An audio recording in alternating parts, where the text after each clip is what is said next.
अस्सलाम वालेकुम, आदाब, सत श्री अकाल। हाँ, तो मैं बात कर रहा था 9 महीने बीत जाते हैं, सरकार बनी थी, लोगों ने मैंडेट दिया, असेंबली का सेशन शुरू हुआ, उसका हिस्सा मैं रहा। बीजेपी सवाल करने लगी और हम टोकने लगे, क्योंकि पिछला जो वक्त रहा, कार्यकाल रहा 10-11 साल का, वो भाजपा का रहा। लोगों ने उम्मीदें दिखाई जम्मू कश्मीर के अंदर सरकार बनेगी तो वो सरकार आवाम का अजाला करेगी। 9 महीने बीत जाते हैं, लोगों ने अपनी ताकत हम लोगों को दी, हमने सरकार बनाई और हमने लोगों को 9 महीने क्या दिया, बस उससे जूझ रहा हूं, उससे तकलीफ हो रही है और इतनी तकलीफ और घुटन हो रही है कि शर्मिंदा हूं कि इन लोगों ने मुझे वोट दिया और मैं उस वोट के बदले 9 महीने बीत जाते हैं, मैं क्या दे रहा हूं। और जिस सरकार का मैं हिस्सा रहा, जिस सरकार को लोगों ने मैंडेट दिया, और उस सरकार ने 9 महीने एक आम आदमी के लिए, जम्मू कश्मीर की आवाम के लिए क्या किया, ये मैं अपने मन से ये चीजें देख रहा हूं, अपने दिल से ये सवाल करता हूं तो तकलीफ होती है। मैंने कई बार वीडियोस में ये बात रखी, मैंने कहा सरकार में जाने के बाद या चुनाव जीतने के बाद सिर्फ मुझे सैलरी मिली है, सिर्फ सैलरी मिली है और उसके अलावा कुछ भी नहीं। लेकिन आज जम्मू कश्मीर की उसी आवाम को जब देखता हूं तो घुटन होती है, घुटन होती है। लेकिन आज मेरा सब्र का पैमाना भर गया। मैं महराज मलिक, डोडा की विधानसभा से, जो मैंडेट मुझे आवाम ने दिया था इस कॉन्स्टिट्यूंसी को बेहतर बनाने के लिए, और जो समर्थन मैंने एनसी की सरकार को, जम्मू कश्मीर की हुकूमत में दिया था अपनी आवाम को बेहतर बनाने के लिए, आज मैं उससे अलग हो रहा हूं। मैं अपना समर्थन वापस ले रहा हूं, वो इसलिए क्योंकि उनसे कुछ हो नहीं रहा, और जो वो चीजें बता रहे हैं, जो वादा उन्होंने आवाम के साथ किया था, उस आवाम के वादे को पूरा करने के लिए ना ही उन्होंने जो दोस्ती और याराना भाजपा के मोदी और अमित शाह के साथ याराना लगा रहे हैं, और हम लोगों की जो तकलीफें हैं उन्हें उठाने के लिए ना ही एडमिनिस्ट्रेशन को चला पा रहे हैं, और ना ही बाकी डिपार्टमेंट्स पे बात हो रही है, और ना ही लोगों को राहत मिल रही है। वो तो अपने 9 महीने निकाल गए, किसी ने होटलों में गुजारे, किसी ने सैरो तफरी में गुजारे, लेकिन 9 महीने का जो वक्त जम्मू कश्मीर की आवाम ने देखा और झेला, और सरकार पे उम्मीद की थी, और उमर अब्दुल्ला की सरकार यह बता रही थी कि सेंटर के साथ बातचीत की जाएगी। अरे 9 महीने एक बच्चा जन्म लेता है, वो अपना वजूद बनाता है, लेकिन आप बातचीत करते करते 1 रुपया नहीं लेकर आए। और मैंने, अगर आपको मेरी तकरीरें याद होंगी, मैंने ऐवान के अंदर कहा था हम पहाड़ी इलाके से आते, मैं जम्मू कश्मीर के पहाड़ी इलाकों से आता हूं, और जिन इलाकों के अंदर सर्दियों में काम करना मुश्किल होता है, और अभी तक 6 महीने बीत जाते हैं, जून जुलाई का महीना है, अभी तक कोई भी पैसा वागुजार नहीं हुआ। और यह काम कराने के लिए आपको सेंटर, यूटी, आपको फलाना ढिनका, यह कोई तमाशा नहीं, पहली बार नहीं हुआ, यह तमाशा कई सालों से चलता आ रहा है। जम्मू कश्मीर के अंदर पैसा इसी तर्ज पे लगाया जाता है। मैंने कहा था इस बार हम पैसा पहले लगाएंगे, एस्टीमेट पहले बनेंगे, टेंडरिंग पहले होगी, ताकि नवंबर के महीने से पहले पहले हमारी ट्रांजैक्शनें हों, हमारे काम जमीनी सतह पर हों, और जो सेविंग का पैसा होगा उस पैसे को भी मार्च से पहले पहले जमीनी सतह पर लगाया जा सके। लेकिन अब तो मुझे दिख रहा है ये तो सिर्फ गुण गा रहे, मोदी और अमित शाह उसके कसीदे पढ़ रहे हैं, लेकिन अवाम का दर्द कब बयान करेंगे वो किसी को नहीं पता। अगर इस तर्ज पे इन्होंने रियासत देनी होती तो फिर तो मुझे लगता है तो आप तो बहादुर है। अरे ऐसे रियासत नहीं मिलेगी, और आप इसका ढिंडोरा पीटते रहेंगे। अवाम की बेहतरी के लिए आपके क्या फैसले रहे? अरे हेल्थ का निजाम हम बेहतर कर सकते हैं, ठीक है, हम यूटी के अंदर है, लेकिन उसको बेहतर बनाने के लिए आपने कोई कदम उठाए ही नहीं। एजुकेशन को हम बेहतर कर सकते थे, लेकिन उसको ठीक करने के लिए आपने कोई कदम उठाए ही नहीं। अरे साल बीत जाता है, 4 साल बचे हैं, और इस साल हमने लोगों को क्या दिया? ठीक है, हम स्टेट की लड़ाई लड़ते, लेकिन लड़ने का तरीका भी कोई दिखा दे कि हमने कुछ किया। और मोदी पिघलने वाला नहीं है, मुझे नहीं लग रहा है कि उसको जम्मू कश्मीर की आवाम से कोई मतलब है। क्योंकि उनका तरीका मैंने देखा है, सरकारें तोड़ने का काम, बस अपनी सरकार बनानी है। मुझे लगता है कि ऐसे बात नहीं बनेगी। और जो जम्मू कश्मीर के लोग जिन चीजों से जूझ रहे हैं उसके लिए सरकार काम नहीं कर रही है, और उसके लिए ये रोना मुझे नहीं चाहिए था। मैंने कई बार कहा था, मैंने ऐवान के अंदर ये बात बोली थी, एजुकेशन मुझे बेहतर चाहिए, मुझे हेल्थ का निजाम बेहतर चाहिए, जो हम कर सकते थे यूटी के अंदर बैठ के भी, लेकिन नहीं हुआ। करप्शन पर रोक लगाई जा सकती थी, आप आवाज उठा सकते थे, लेकिन नहीं उठाए। मजलूमों का उनको हक दिलाया जा सकता था, लेकिन आपने मुंह खोला ही नहीं। ना आप भाजपा के खिलाफ बोल पाए और ना बोल सकते।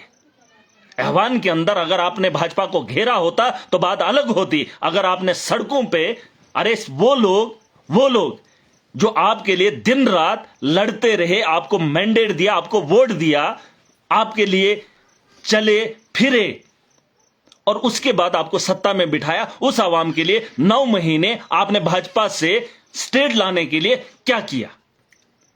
और ये तमाशा मैं ज्यादा नहीं देख सकता। ये बात अलग है कि महराज पॉलिटिक्स में नया है, लेकिन इतना भी नया नहीं हूं कि ये चीजें समझ नहीं सकता हूं। वक्त का इंतजार नहीं कर सकता हूं, जो बात खत्म होगी उसे मैं लौटा नहीं सकता हूं। आप कोई काम ढंग का कर नहीं पा रहे हैं, वो बोल रहे हैं कि ये करे, गवर्नर ट्रांसफर एक दिन करता है, दूसरे दिन ये करते हैं, और ये तमाशा मुझे नहीं देखना है। और मैं एक चीज बताना चाहूंगा, कोई इस भ्रम में ना रहे कि सरकार में बैठकर मैं काम करूंगा।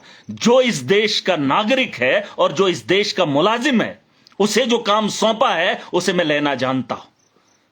और मुझे उम्मीद सरकार से कुछ अलग थी, लेकिन जो मेरी कॉन्स्टिट्यूंसी के अंदर मुलाजिम है उसको बनाया गया है।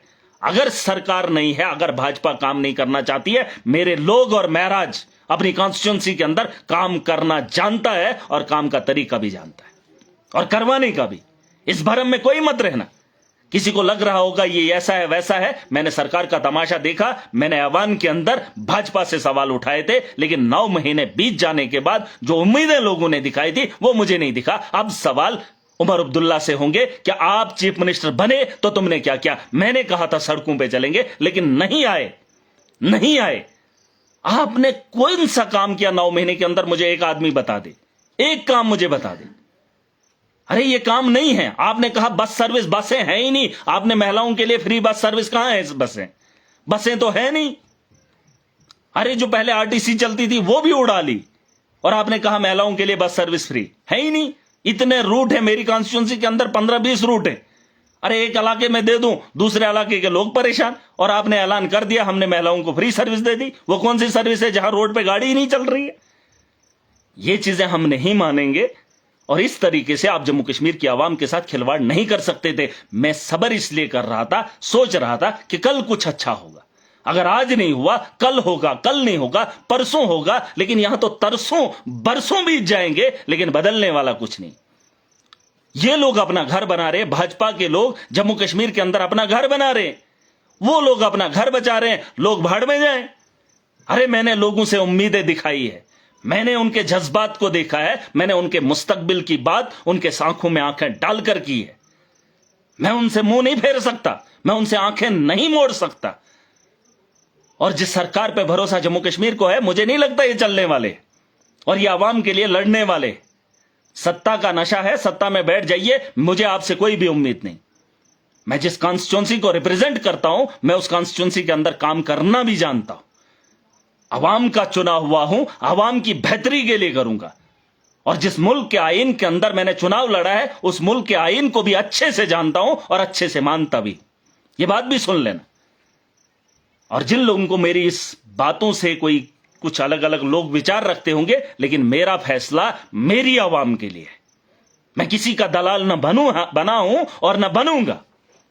हम दलगी न किए हैं और न करेंगे। और ये जो लोग, कुछ लोग सोच रहे होंगे ऐसा है वैसा है, बात साफ है। लोगों के साथ मैंने वादा किया है, उनके वादे को पूरा होते हुए मैंने 9 महीने कुछ भी नहीं देखा। और मैं अब इतना ज्यादा ये बोल नहीं सकता हूं, इनके झूठे दिलासे दिला नहीं सकता हूं।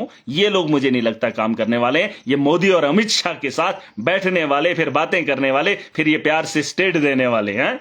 ऐसी बात नहीं है। बीजेपी से अगर स्टेट वापस लानी है तो छीननी पड़ेगी, और अगर छीननी है उसके लिए आपको खड़ा होना पड़ेगा। और अगर एनसी के लोग इस भ्रम में हैं कि इन्होंने वादा किया था कि चुनाव के बाद जम्मू कश्मीर के अंदर हम स्टेट वापस करेंगे जम्मू कश्मीर के लोगों के लिए। नहीं, आप सुप्रीम कोर्ट में लड़ रहे हो। हमने भी दिल्ली के अंदर, यूटी के अंदर काम किया। हमने दिल्ली के अंदर बेहतर स्कूल बनाए, बेहतर हॉस्टल बनाए, हमने वहां पर बिजली सबको फ्री दी, हमने वहां पर पानी सबको फ्री दिया। आपने क्या किया? अरे अस्पतालों का हुलिया नहीं बदल पाए, अस्पतालों के अंदर इलाज नहीं हो पा रहा है, और जो डॉक्टर्स हैं वो काम ही नहीं करते, डॉक्टर्स की भर्ती नहीं कर पा रहे हैं, टीचर्स की वहां पर तैनाती आप नहीं कर पा रहे। यहां तो कुछ हुआ ही नहीं 9 महीने। ये 9 महीने कौन लौटाएगा इन लोगों को? और तुमने उसके लिए क्या किया? तुमने कभी तो सड़कों पे कभी कोशिश नहीं की, कभी तो ऊंची आवाज में इनसे मांग भी नहीं की। अरे ताकत से लेना पड़ेगा, और उसके लिए ताकत आवाम ने दी है। जिस आवाम ने आपको वोट दिया था, ताकत आपके हवाले की है, और 9 महीने उस ताकत का इस्तेमाल आपने नहीं किया। आज महराज मलिक, डोडा की विधानसभा से जीता हुआ विधायक, एमएलए, मैं अपना समर्थन एनसी से वापस ले रहा हूं, और मैं अपनी कॉन्स्टिट्यूंसी के अंदर बेहतर काम कैसे करना है वो मैं जानता हूं, और उसके लिए मैंने आप लोगों को बता दिया। मैं इस देश के आईन को जानता हूं, मैं मानता हूं, और जिस आदमी को मेरी कॉन्स्टिट्यूंसी की जिम्मेदारी दी है और उससे काम कराना भी जानता हूं। क्योंकि यह जरूरी नहीं है कि मैं किसी सरकार का हिस्सा हूं फिर जाके काम हो ना। जो यहां पे जिम्मेदारी है, सरकार अगर नहीं है, एडमिनिस्ट्रेशन अगर नहीं है, अवाम और महराज मिलकर इस सिस्टम को बदलेंगे पूरी ताकत के साथ। जो ताकत भाजपा के सामने दिखानी थी, जो मोदी और अमित शाह के सामने दिखानी थी, वहां एनसी फेल। महराज मलिक वो शख्स है, जब न्योता एलजी का आया था, शाम के खाने पे बुलाया था, 99 लोग गए थे, एक महराज उसके खाने के न्योते को कबूला नहीं था। उस दिन मैं छोड़ने वाला था, लेकिन मुझे फिर भी तकलीफ थी। मैंने सोचा था कि कल बेहतर हो जाएगा, लेकिन वो कल मैंने नहीं देखा। और इसलिए मैं बता रहा हूं, मैं एनसी से समर्थन वापस ले रहा हूं, और अपनी जंग उसी तर्ज पे रखेंगे जिस तर्ज से हम आगे लड़े, और जीतेंगे भी। और मैं हर नौजवान को बताना चाहता हूं, ये वो सियासत नहीं है जिसे तुमने देखा है, ये वो सियासत है जिसकी जरूरत आने वाली नस्लों को है, और ये वो बेड़ा है जिसे उठाना हर आदमी की जिम्मेदारी है। आप इस पे मत रखिए कि महराज है, उमर अब्दुल्ला है, फलाना है। नहीं, हर आदमी को जिम्मेदार बनना पड़ेगा। जिस तरीके से आप अपने घर की जिम्मेदारी उठाते हो, उसी तर्ज पे कुछ वक्त के लिए आपको इस स्टेट के बारे में या जम्मू कश्मीर के बारे में इसकी बेहतरी के लिए खड़ा होना पड़ेगा। और यह बदलाव ऐसे नहीं आएगा, ये लोग इनके खिलाफ बोल नहीं सकते हैं, और भाजपा स्टेट ऐसे वापस देने वाली नहीं है। और ये जिस तरीके से मांग रहे, उससे बात नहीं बनेगी। मैंने देख लिया, सब देख लिया। अरे मैं इतना ज़हीन हूं, इतना तेज हूं, 9 महीने क्या, मैं पहले ही कुछ महीनों में जानता था। लेकिन उस वक्त बात अलग होती, लेकिन इस वक्त बात अलग है।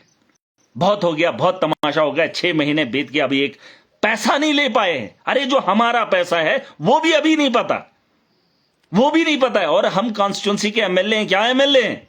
हम सरकार में बैठे हैं, क्या सरकार? अरे काम कौन सा कर रहे हो? कोई आम आदमी से पूछो, आम आदमी भी कहेगा कि कुछ भी नहीं हुआ। और इतनी चीजें नहीं है। अब आवाम और महराज मिलकर अपना मुस्तकबिल बनाएंगे। और जो ब्यूरोक्रेट मेरी बात सुन रहे हैं, सरकार से नहीं डरते हो, एडमिनिस्ट्रेशन से नहीं डरते हो, लेकिन मेरी कॉन्स्टिट्यूंसी में हो, ईमानदारी के साथ काम करना है। इस मुल्क के अंदर अगर रह रहे हो, मैंने हलफ उठाया है, और हर उस आदमी ने हलफ उठाया है जो इस मुल्क की जिम्मेदारी उठा रहा है। और मैं जो भी कहूंगा, सच कहूंगा, सच के सिवा कुछ भी नहीं कहूंगा। और जो मैं करूंगा वो इस देश की बेहतरी के लिए और यहां की लोगों की बेहतरी के लिए करूंगा। ये मेरी बात सुन लेना, और उसकी जद में आकर अगर कोई उस तरीके की शातराना वो कोशिशें करेगा, महराज और आवाम उसे बख्शने वाली नहीं है। हम अपना खून तुम्हें निचोड़ने नहीं देंगे। तुम चाहे जितनी ताकत लगानी हो लगा लो, हम पूरी ताकत से तुम्हें रोकेंगे। अरे यहां तो हमने एडमिनिस्ट्रेशन पे भरोसा होता है, एडमिनिस्ट्रेशन लोगों को नजर रखे। अरे यहां तो आवाम तरस रही है ये लोग कब ठीक हो जाए। हालात तो ये हैं कि जहां इन लोगों को, हम लोगों पे, एक आम आदमी पे निगरानी करनी थी, हम परेशान हैं कि ये लोग कब ठीक हो जाए। और इस सिस्टम को ठीक करना हम जानते हैं, और बेहतर जानते हैं। और आज कह रहा हूं कि हम अलविदा इनसे ले रहे हैं।